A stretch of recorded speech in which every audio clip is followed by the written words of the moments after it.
Anak laki-laki ini memandang seluruh benua Eropa. Karena nama Anda Adolf Hitler, seorang mahasiswa seni yang gagal. Beraninya Anda di depan pejabat Jerman.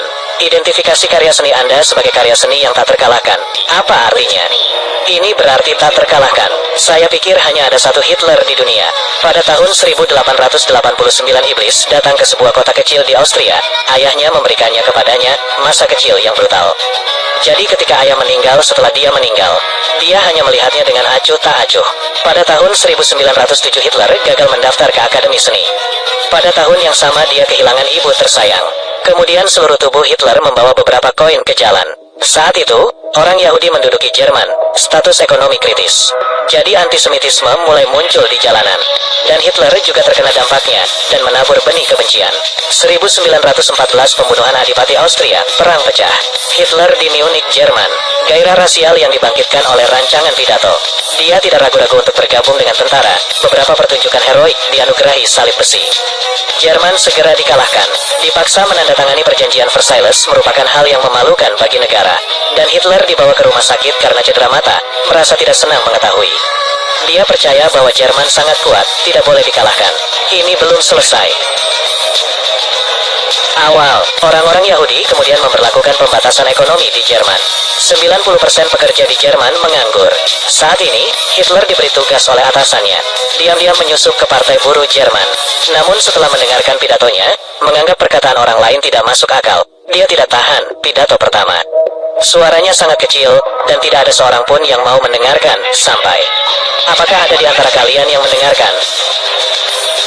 Seperti kata pepatah, sekali dihidupkan kembali. Mulai sekarang Hitler akan berkuasa penuh. Indoktrinasi buruh dengan ideologi antisemit. Tangannya melambai di udara, menggeram dalam keadaan hampir gila. Dan kesuksesannya bukan tanpa alasan. Karena dia tidak pernah melontarkan komentar politik yang rumit. Tekankan saja berulang kali kepada pekerja. Kekuatan rakyat Jerman, pengkhianatan terhadap orang-orang Yahudilah yang menyebabkan kekalahan. Dan dia melanjutkan, penekanan pada karyawan, akan ada susu dan roti. Martabat Jerman yang hilang juga akan tetap ada. Kata-kata ini menyebabkan orang-orang Yahudi menaikkan harga. Sepotong roti berharga 500.000 mark di Jerman. Ini pasti akan menyentuh hati setiap orang. Hitler kemudian memberitahu para pekerja, perjanjian Versailles menghancurkan Jerman. Dan inilah rencana mereka. Para idiot ini menyebarkan ideologi komunis kemana-mana. Solusi paling efektif adalah peluru. Inilah obat mujarab bagi orang bodoh. Max adalah seorang Yahudi. Partai Komunis Jerman juga penuh dengan orang Yahudi. Hitler memberikan pidato yang penuh semangat. Komunis Jerman dan para pekerja di tribun berjuang bersama. Pada hari-hari berikutnya, reputasi Hitler semakin meningkat. Partai pekerja juga semakin kuat. Zaman keemasan Hitler segera hadir. Kemenangan sudah di depan mata. Kemenangan sudah di depan mata. Jika Jerman setelah Perang Dunia I diibaratkan dengan permainan catur yang buruk, jadi Hitlerlah yang terpilih dalam permainan ini. Jadi seberapa kuat Jerman selama Perang Dunia II? Tidaklah berlebihan untuk mengatakan, tentara Jerman menempati peringkat No.1 di dunia, dan itu semua berkat Hitler. Pada tahun 1921 dengan kemampuan berbicaranya yang luar biasa, Hitler segera memiliki basis penggemar yang besar. Ada banyak orang terkemuka di antara para penggemar ini. Dengan pendanaan mereka, kebangkitan Hitler. Tapi ingin melakukan hal-hal besar. Dukungan modal saja tidak cukup, harus mempunyai pasukan sendiri. Jadi Hitler menemukan Kolonel Röhm. Dia mempunyai sekelompok veteran, dan dia juga seorang penggemar Hitler. Jadi Hitler tidak mengalami kesulitan. Seret saja dia ke kampmu. Dengan dukungan angkatan bersenjata, kepemimpinan Partai Buruh memberi jalan kepada mereka yang berkuasa, menyaksikan Hitler berjalan melintasi panggung. Penonton menjadi gila sekali, bersorak dan berteriak untuk itu. Mantan pemimpin partai itu terkejut. Ya Tuhan, menjadi pemimpin partai. Hitler mendesain ulang bendera partai, dan mengubah nama Partai Pekerja menjadi Partai Nazi. Kali ini di bawah kepemimpinan Hitler, Partai Pekerja awalnya hanya memiliki 45 anggota, kini telah menjadi sebuah organisasi besar dengan 30.000 orang. Pada hari ini, pemerintah Jerman mengirimkan surat, memerintahkan Hitler untuk membatalkan pidatonya. Karena pemerintah harus patuh, perjanjian Versailles membayar reparasi. Hal ini bertentangan dengan filosofi bicara Hitler. Hitler sangat marah setelah melihatnya. Apakah kamu pernah pergi ke pasar? Tahukah kamu berapa harga sepotong roti sekarang? Saya ingin 500.000. Saya khawatir saya bahkan tidak bisa memasukkan uang ini ke dalam troli. Hitler mengabaikan dengan perintah tersebut. Tetaplah menempuh jalanmu sendiri dan terus maju.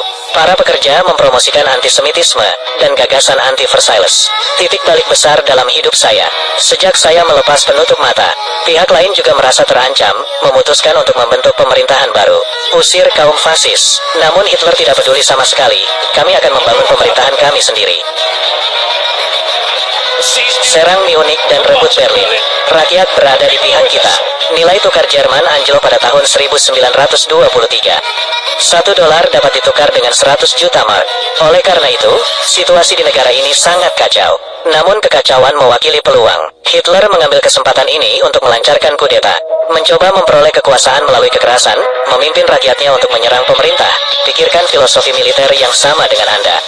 Tidak ada tentara yang dapat menekannya. Namun tidak ada tentara atau polisi Jerman. Hitler diblokir. Nazi mengira mereka sedang menyelamatkan Jerman. Terburu-buru maju tanpa takut mati. Polisi menembak tanpa ampun. Hitler terkena pukulan di lengannya selama kekacauan itu. Lolos di bawah perlindungan rakyatnya. Adapun polisi Jerman, mengapa mereka mengaturnya terlebih dahulu? Itu karena seorang politisi mengungkap rahasianya. Kerusuhan tersebut akhirnya gagal. Hitler ditangkap dan dipenjarakan. Renungkan itu, bagaimana mengaku bersalah atas pengkhianatan. Hitler mengaku sambil tersenyum tanpa alasan apapun. Nazi di belakang mendengarkan. Semua orang berkeringat dingin. Namun Hitler tampak tenang, menghadapi keganasan sang pengacara. Dia menyisir rambutnya, kemudian angkat suara Anda dan jawab, "Jika Anda mendapatkan kembali uang yang dicuri pencuri, bolehkah saya mengatakan bahwa Anda adalah seorang pencuri?"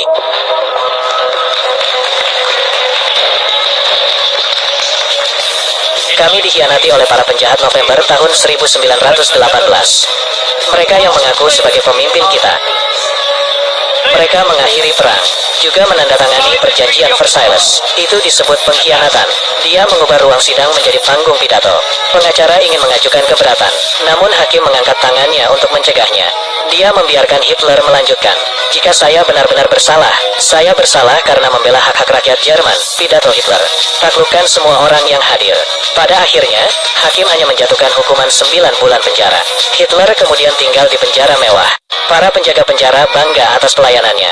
Bahkan sekretaris Hitler, mereka semua dengan sukarela masuk penjara untuk membantunya. Dan Hitler di penjara, tidak menganggur. Dia akan menerbitkan buku. Kita membutuhkan pemimpin. Pemimpin visioner, seseorang dengan keberanian. Orang hebat mampu menghancurkan musuhnya. Dia telah datang dan dia akan muncul. Dia akan memimpin rakyatnya menuju kemenangan. Hitler dibebaskan dari penjara pada tahun 1924.